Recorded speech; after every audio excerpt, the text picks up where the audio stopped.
नमस्कार दोस्तों, कैसे हैं आप सब। मैं डॉक्टर सोनवीर सिंह, राजकीय पॉलिटेक्निक जानसठ मुजफ्फरनगर से आज के इस सेशन में आप सभी का स्वागत करता हूं। दोस्तों, industrial management and entrepreneurship development विषय के अंतर्गत हम चैप्टर 1 में एंटरप्रेन्योरशिप का अध्ययन कर रहे थे कि कोई भी उद्यमी किस तरह से वो एक उद्यमी बन सकता है।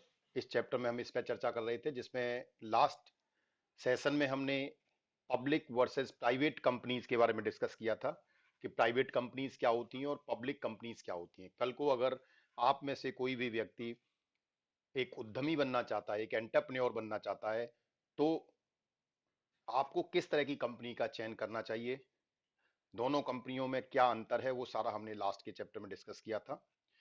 उसके बाद अगला जो फेज आता है उद्यमी बनने का, उसमें जो आज हम चर्चा करेंगे, जिसमें sole trading and partnership. Sole trading means एक इस तरह का एक व्यापार, इस तरह का एक बिजनेस जिसे हम अकेले करते हैं, सिंगल, जिसका एक ही मालिक होता है। और पार्टनरशिप जब हम एक से ज्यादा, दो या दो से अधिक लोग मिलकर किसी व्यापार को करते हैं, तो उसे हम पार्टनरशिप कहते हैं।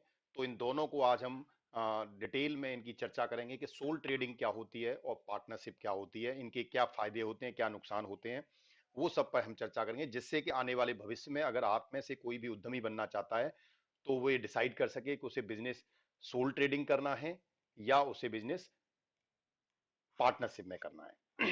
तो सबसे पहले हम देखते हैं सोल ट्रेडिंग और sole proprietorship.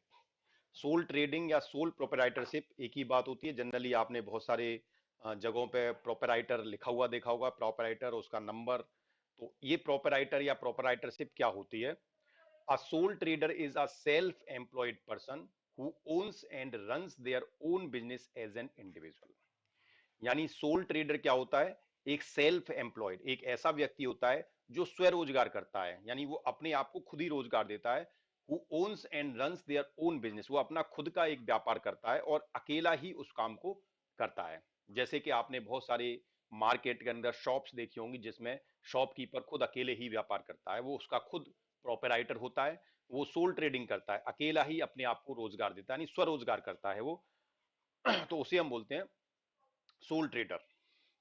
As a sole trader, you have absolute control over your business, its assets and profit after tax। यानी एक जो अकेला ट्रेडर होता है या बिजनेसमैन होता है, व्यापारी होता है, जो एक अकेले व्यापार करता है, वो उसका एक एडवांटेज ये होता है कि उसका पूरे बिजनेस पर, पूरे व्यापार पर उसका कंट्रोल होता है। वो जैसे चाहे वैसी स्ट्रेटेजी अपने व्यापार के लिए निर्धारित कर सकता है, जिस तरीके से चाहे उस तरीके से बिजनेस कर सकता है, कोई किसी का उसमें हस्तक्षेप नहीं होता। It's assets and profit after tax. और इसके अलावा जो भी उसके व्यापार में जो उसके असेट्स होते हैं, जो उसकी पूंजी होती है, उस पर उसका पूर्ण रूप से एकाधिकार होता है।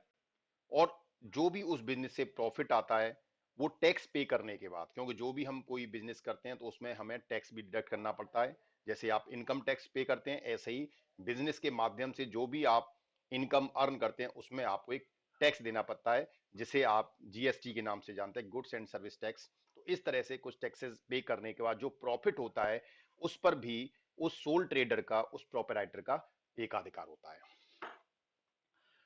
Unlike many other types of business for a sole trader, अगर हम और बिजनेस से सोल ट्रेडर की कंपेयर करें तो क्या डिफरेंस आता है, और व्यापारों की तुलना में जो अकेले व्यापार करते हैं उनमें क्या अंतरता है? There is no requirement to register the business with company houses. यानी आपको अपने व्यापार को एक कंपनी हाउस के रूप में रजिस्टर करने की आवश्यकता नहीं होती, उसका कोई पंजीकरण आपको नहीं करना होता। जैसे आप मार्केट में जाते हैं, बहुत सारी शॉपकीपर्स आप देखते हैं, जैसे आपने शॉप देखी, शॉप्स पे वो जनरल स्टोर्स होते हैं, अपना सिंपल सामान बेचते हैं, उन्हें कोई कंपनी बनाने की जरूरत नहीं है, कोई कंपनी हाउस उन्हें रजिस्टर कराने की जरूरत नहीं है। केवल वो अपना एक जीएसटी नंबर लेते हैं। जीएसटी नंबर इसलिए कि जो भी व्यापार से इनकम हो रही है, उस पर वो टैक्स गवर्नमेंट को पे कर सकें। आपको केवल एक पंजीकरण जीएसटी नंबर लेना होगा, और उसके आधार पर आपको कोई बहुत बड़ी कंपनीज बनाने की आवश्यकता नहीं होगी। ठीक है, आपको कोई भी कंपनी हाउस या बिजनेस हाउस आपको रजिस्टर नहीं करना, और make ongoing filling of information with them, और ना ही कोई इंफॉर्मेशन आपको फिल करना है उसमें। There are no directors to run the business, just the sole trader. इस तरह के व्यापार में जो सोल ट्रेडिंग होती है, उसमें कोई भी डायरेक्टर्स की आवश्यकता नहीं होती कि उसमें एक से ज्यादा डायरेक्टर्स होंगे।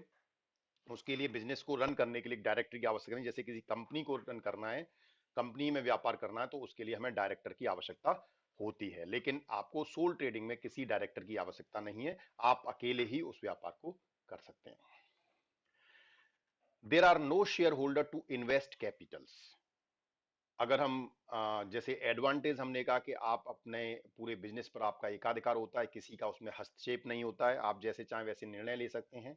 उसी के साथ साथ कुछ इसके ड्रॉबैक्स भी होते हैं। अगर हम कहें कि उसमें अगर आपको अपने बिजनेस के अंदर कैपिटल की आवश्यकता है, ज्यादा पैसा लगाना है, तो अगर आपके पास पैसा नहीं है तो आपके पास कोई शेयर होल्डर्स नहीं होते जो उसमें और कैपिटल इन्वेस्ट कर सकें। Instead, funding for the business is limited to what the sole trader can raise personally। यानी आप अकेले अगर व्यापार करते हैं तो आप अकेले कितना फंड रेज कर सकते हैं, कितना फंड आप जुटा सकते हैं अपने व्यापार को करने के लिए, ये केवल उसी पर निर्भर करता है। ठीक है, आप किसी और से अपने शेयर मतलब कोई किसी और के द्वारा अपने बिजनेस में आप इन्वेस्ट नहीं करा सकते, कोई कैपिटल इन्वेस्ट नहीं करा सकते, आपके कोई शेयर होल्डर नहीं होते हैं, आप अकेले मालिक होते हैं। तो जितना भी फंड आप रेज कर पाएंगे, जुटा पाएंगे, इकट्ठा कर पाएंगे, चाहे सोर्सेज कुछ भी हो, आप अपने रिलेटिव से लें, आप बैंक से लोन लें, वट एवर यू वॉन्ट, जो आप जैसे भी फंड रेज करना चाहें उस फंड से ही आप अपने व्यापार को बढ़ा सकते हैं। There are not multiple partners like in a general partnership. यानी कि आपका जो सोल ट्रेडिंग होता है उसमें एक से ज्यादा पार्टनर नहीं होते, उसमें साझेदार नहीं होते कि जो भी बिजनेस है उसमें आप साझेदार हैं, उसका जो प्रॉफिट और लॉस होता है वो भी साझेदारों में आपस में बांटा जाता है। लेकिन सोल ट्रेडिंग में ऐसा नहीं होता, उसमें जो प्रोपराइटरशिप जो है वो अकेले ही होती है, एक ही व्यक्ति उसमें मालिक होता है। तो उसमें जो प्रॉफिट और लॉस होते हैं वो अकेले ही को बियर करने पड़ते हैं। इसके साथ साथ जो भी फंड की आवश्यकता होती है वो भी अकेले ही रेज करनी पड़ती है। So the sole trader model is not usually suitable if you are looking to go into business. इसीलिए अगर आप व्यापार करना चाहते हैं तो सोल ट्रेडिंग का जो मॉडल है वो बहुत ज्यादा अच्छा नहीं है। एक लिमिटेड रिसोर्सेस के माध्यम से एक लिमिटेड अर्निंग आप कर सकते हैं। लेकिन अगर आपको अपने व्यापार को एक व्यापक क्षेत्र में फैलाना है, एक व्यापक लेवल पर अगर आपको इंप्रूव करना है, बड़े स्तर पर आपको बढ़ाना है व्यापार को और बड़े स्तर पर आपको प्रॉफिट लेना है, तो आपको पार्टनरशिप की आवश्यकता होगी और आपको एक बड़े लेवल पर कंपनी हाउस रजिस्टर कराना पड़ेगा। तो आप इस मॉडल के आधार पर, सोल ट्रेडिंग के आधार पर बहुत बड़ा व्यापार नहीं कर सकते।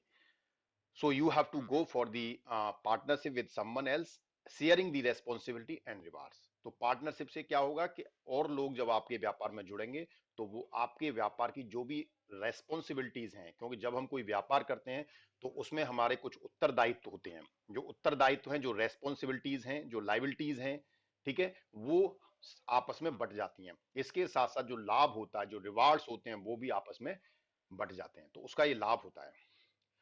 However, a sole trader shares many characteristics with other business forms, including अब जो सोल ट्रेडर्स हैं, ठीक है, अब सोल ट्रेडर जो अकेले आप व्यापार करते हैं तो उनकी कुछ कैरेक्टरिस्टिक्स ऐसी हैं जो दूसरे बिजनेस के जो जो फॉर्म होते हैं उनके साथ में वो शेयर करते हैं। कैसे? You still have to report and pay tax to HMRC। ठीक है, आपको यानी कि आपको you still have to report and pay tax to the HMRC, यानी आपको पे एक रजिस्टर जो जो टैक्स है वो पे करना पड़ेगा। यानी जैसे पार्टनरशिप में जो टैक्स है वो पे किया जाता है, उसी तरह से आपको टैक्स इसमें भी पे करना पड़ेगा। और टैक्स किस पे होगा, डिपेंड करता है आपके टाइप ऑफ बिजनेस पे, कौन सी एजेंसी, कौन से गवर्नमेंट, स्टेट गवर्नमेंट को जाएगा, सेंट्रल गवर्नमेंट को। आज की डेट में अगर हम अपने देश में बात करें तो हमारे देश में टैक्स जो है वो all over India same pattern पे है, जिसे हम जीएसटी के नाम से जानते हैं, गुड्स एंड सर्विस टैक्सेस। इससे पहले बहुत सारे टैक्स बहुत सारे तरह के टैक्स हुआ करते थे।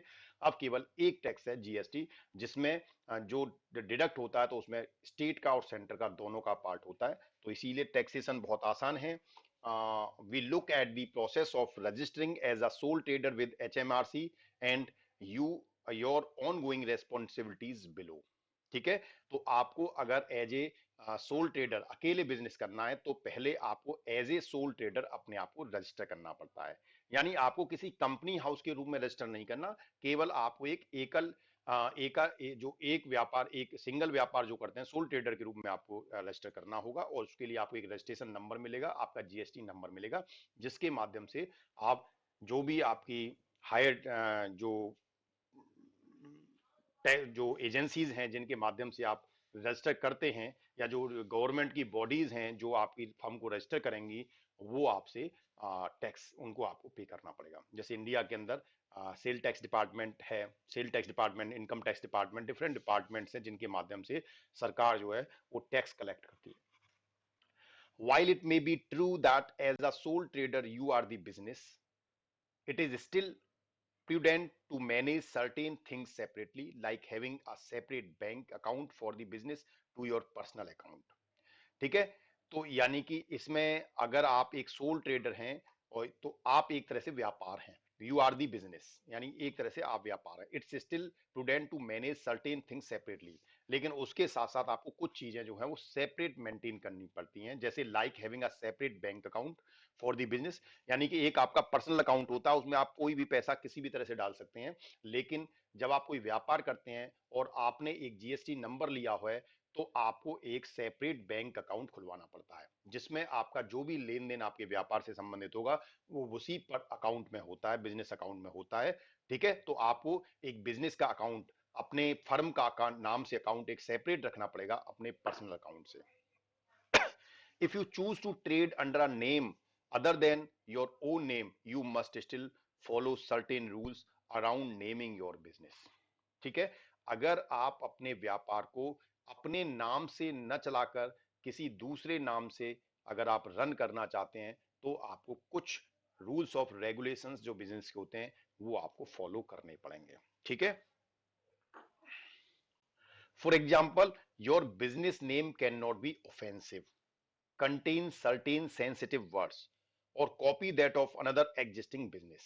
ठीक है, यानी कि आप जब भी बिजनेस का नाम देंगे तो वो एक ऑफेंसिव नेम नहीं होना चाहिए, it's contain some certain sensitive words. ठीक है, एक बिजनेस के मतलब एक अट्रैक्टिव वर्ड्स जो कि आपके जो व्यापार है उस व्यापार से जुड़े हुए जो भी आपके कंज्यूमर्स हैं, जो ग्राहक हैं, उनको वो लुभाए, उनको वो अट्रैक्ट करे, इस तरह का नाम हो, क्योंकि आपके नाम से ही आपका काम पता लगे, कुछ इस तरह से आपको नाम डिजाइन करना पड़ेगा। You must include your own name and if different the name of the business on business document like invoices, letters and recipients. ठीक है, यानी कि अगर आप अपने नाम को इंक्लूड नहीं करना चाहते, if you must include your own name and if different, यानी आपको अपना नाम कहीं पर ऐड रखना चाहिए, लेकिन अगर आप उसे इंक्लूड नहीं करते हैं, the name of the business on business document like invoices, letters and receipts, अगर आप ऐसा नहीं करते, यू कैन एम्प्लॉय स्टाफ। ठीक है, आप इस टाइप को एम्प्लॉय, यानी आप कोई भी अगर सिंगल व्यापार करते हैं, कुछ स्टाफ को आप एम्प्लॉयमेंट दे सकते हैं, जैसे शॉपकीपर पे, शॉप पे आपने देखा होगा कि बहुत सारे लोग शॉपकीपर पे, शॉप पे जनरल स्टोर की शॉप है या कोई स्टेशनरी शॉप है या कोई इलेक्ट्रिसिटी शॉप है, सब पे कुछ ना कुछ एक या दो लोगों को एम्प्लॉयमेंट देते हैं। ठीक है, देते हैं उनको। Being a sole trader means you bear all responsibilities for the business, not that you have to work on your own. यानी कि अब आपके दिमाग में ये आता होगा कि सर ने अभी तो ये कहा कि ये बिजनेस जो सोल ट्रेडिंग है वो एक एकल व्यापार होता है, यानी उसमें एक अकेला व्यक्ति व्यापार करता है, लेकिन अब मैंने कहा कि कोई वो सोल ट्रेडर अपने यहाँ पर दो या तीन लोगों को एम्प्लॉयमेंट दे सकता है, वो स्टाफ को एम्प्लॉय कर सकता है। तो ये फिर एकल व्यापार कैसे हुआ, ये सोल ट्रेडर कैसे हुआ? तो इसमें थोड़ा सा अंतर है। सोल ट्रेडिंग का मतलब है कि जो भी व्यापार हो रहा है उस व्यापार के, अब जब भी हम कोई व्यापार करते हैं उसमें दो तरह की चीजें होती हैं, एक तो हमारी लाइबिलिटीज, रेस्पॉन्सिबिलिटीज। हमारी लाइबिलिटीज क्या हैं, उत्तरदायित्व क्या है, हमारे दायित्व क्या है, उसके लिए जिम्मेदारियां क्या हैं, और इसके अलावा प्रॉफिट। तो कोई अकेला व्यक्ति अगर बिजनेस करता है तो उस फर्म से रिलेटेड जितनी भी उस बिजनेस से रिलेटेड जो लाइबिलिटीज हैं, रेस्पॉन्सिबिलिटीज हैं, वो अकेले उस व्यक्ति की होती हैं। उसके यहाँ जो दो तीन लोगों को उसने काम दिया है उनकी कोई रेस्पॉन्सिबिलिटी नहीं है कि उसका सामान बने या ना बने, उसका सामान बिके या ना बिने। दे आर सैलरीड पर्सन, उनको एक वेतन पर, एक निश्चित वेतन पर रखा गया, उतना वेतन पर मंथ उनको चाहिए, चाहे आपका बिजनेस चलता है या नहीं चलता है। आपका बिजनेस अगर कम चलता है डजेंट मैटर, अगर आपका बिजनेस बहुत ज्यादा चलता है उससे भी उन्हें कोई फर्क नहीं पड़ता, वो आपके यहाँ एक फिक्स वेतन पर काम करते हैं। तो सिंगल ट्रेडिंग में आपके उत्तरदायित्व और आपका प्रॉफिट दोनों ही एक ही व्यक्ति के होते हैं। जो आपके यहाँ 2-3 लोग एम्प्लॉय करते हैं, आप 2 लोगों को, 10 लोगों को, 50 लोगों को, कितनों को भी एम्प्लॉयमेंट देते हैं, अगर वो आपके बिजनेस में पार्टनर नहीं है तो आपकी वो ट्रेडिंग सोल ट्रेडिंग कहलाएगी। Now we comes on the partnership. Partnership क्या होती है? जब किसी भी व्यापार को एक से अधिक व्यक्ति मिलकर करते हैं तो उसको हम बोलते हैं पार्टनरशिप। ठीक है, साझेदारी। ठीक है, तो जब भविष्य में आप में से कोई भी व्यक्ति अगर बिजनेस करना चाहता है, एक उद्यमी बनना चाहता है, तो आपके पास दो रास्ते होते हैं। एक तो आप अकेले व्यापार करें, ठीक है, और एक आप पार्टनरशिप में व्यापार करें। पार्टनरशिप का व्यापार एक बड़े बृहद स्तर पे आप कर सकते हैं कि उसमें फंड आसान होता है जुटाना। तो अब हम देखेंगे पार्टनरशिप क्या होती है, साझेदारी क्या होती है। A partnership is a form of business where two or more people share ownership as well as a responsibility for managing the company and the income or losses the business generates। यानी कि partnership एक इस तरह का व्यापार है जिसमें दो या दो से अधिक व्यक्ति उसके मालिकाना हक को भी शेयर करते हैं। यानी सपोज अगर किसी कंपनी में 3 लोगों ने साझेदारी में बिजनेस किया, तो हो सकता है कि उसमें तीनों व्यक्तियों की जो साझेदारी है, जो मालिकाना हक है, वो 33%, 33%, 33% का हो, या हो सकता है उसमें एक व्यक्ति का जो शेयर है वो 50% हो, बाकी दो के 25-25 हो। वो डिपेंड करता है कि कितना किसने कितना इन्वेस्ट किया है। तो उनकी जो ओनरशिप है सभी में डिवाइड रहती है, शेयर रहती है, लेकिन शेयर बराबर भी हो सकती है और अनइक्वल भी हो सकती है। As well as the response, इसके साथ साथ जो रेस्पॉन्सिबिलिटी है, जो उत्तरदायित्व हैं, वो भी सबके शेयर रहते हैं, डिवाइडेड रहते हैं टू कंपनी को चलाने के लिए। इसके साथ साथ कंपनी से होने वाला प्रॉफिट या लॉस में भी सबकी साझेदारी होती है। इस तरह की बिजनेस को, व्यापार को हम बोलते हैं partnership. In other words, we can state that a partnership is a formal arrangement by two or more parties to manage and operate a business and share its profit। दूसरे शब्दों में हम कह सकते हैं कि पार्टनरशिप या साझेदारी एक इस तरह का फॉर्मल अरेंजमेंट, एक फॉर्मल व्यवस्था है जिसके द्वारा या दो से अधिक व्यक्ति, ठीक है, दो या दो से अधिक पार्टीज किसी भी व्यापार को चलाने के लिए उसके प्रॉफिट और लॉस और उसके इन्वेस्टमेंट को आपस में शेयर करती हैं। तो that is called partnership. It is firstly started in Rome, where they have joined many families to make an organization which was known as societies। यानी कि अगर हम बात करें पार्टनरशिप की, तो सबसे पहले पार्टनरशिप का जो व्यापार था वो रोम में स्टार्ट हुआ था, जिसमें वहां पर उस व्यापार को करने के लिए, रोम में उस तरह के कार्य को करने के लिए कुछ परिवारों ने मिलकर एक ऑर्गेनाइजेशन, ठीक है, एक संगठन बनाया जिसे सोसाइटी का नाम दिया। सोसेट्स बोलते हैं, हमारे यहाँ इसी वर्ड से सोसाइटीज आया है।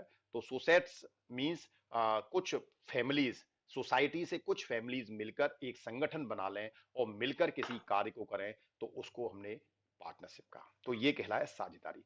दे have also developed detailed rules and regulation for operate the organisation.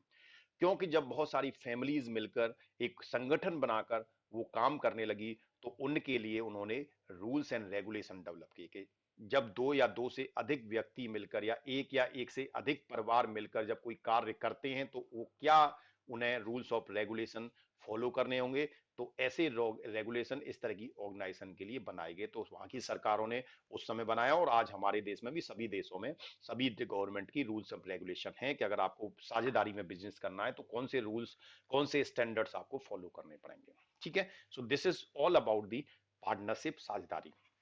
Now we comes on the types of partnership. साझेदारी कितने प्रकार की हो सकती है?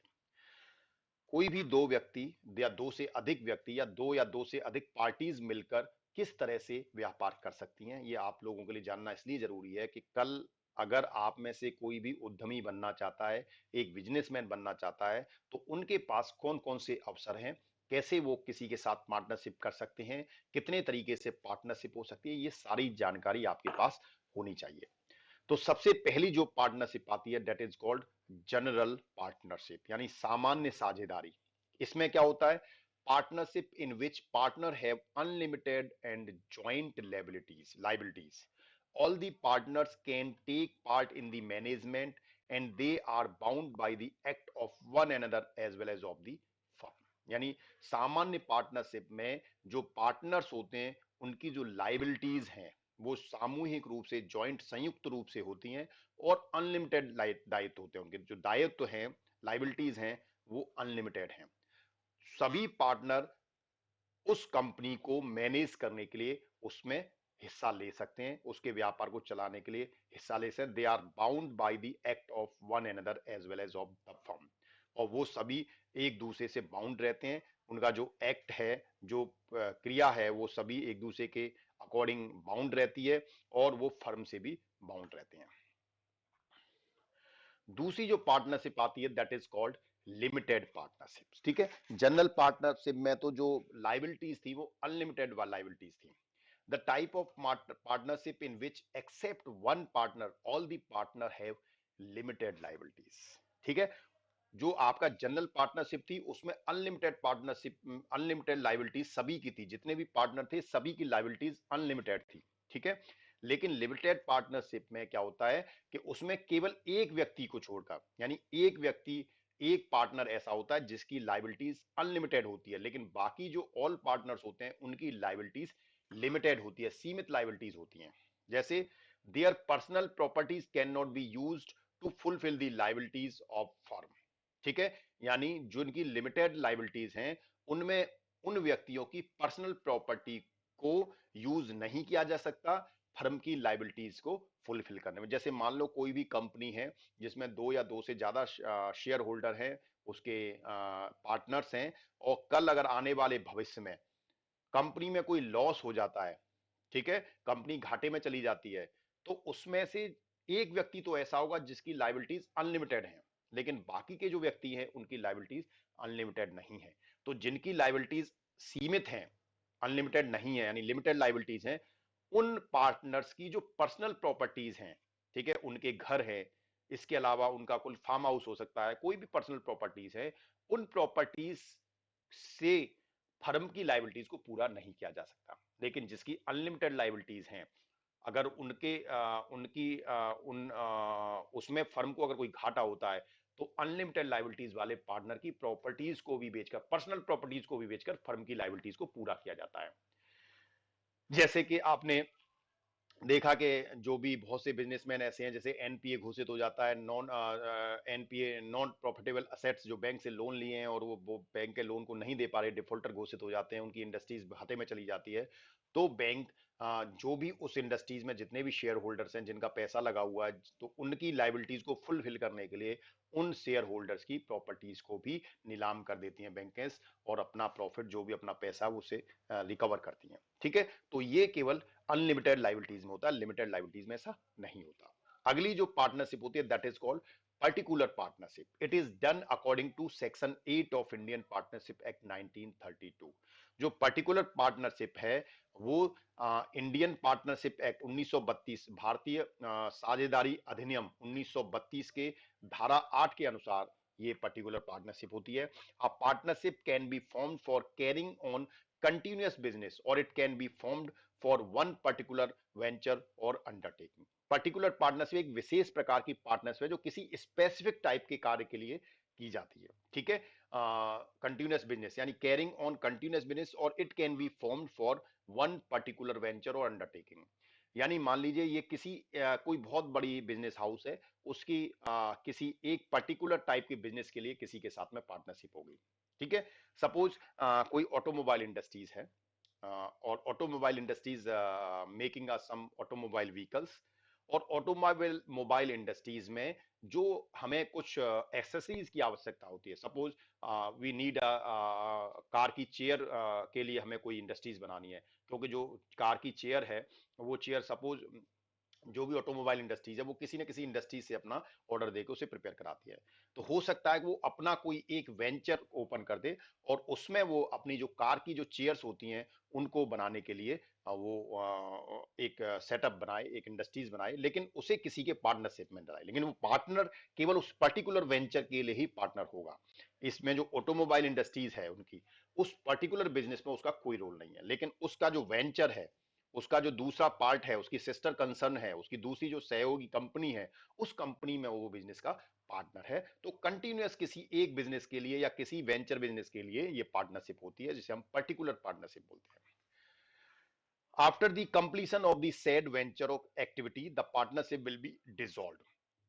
अगर ये वेंचर जो भी इस तरह की कंपनी कोई बनाई गई है एक पर्टिकुलर विशेष प्रकार के कार्य के लिए, जब वो विशेष प्रकार की एक्टिविटी अगर आने वाले समय में पूर्ण हो जाती है तो वो पार्टनरशिप ऑटोमेटिकली डिसॉल्व हो जाती है, समाप्त हो जाती है।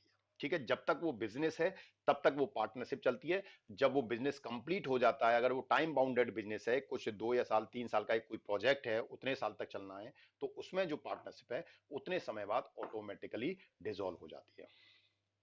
देन अगली जो पार्टनरशिप होती है that is partnership at will.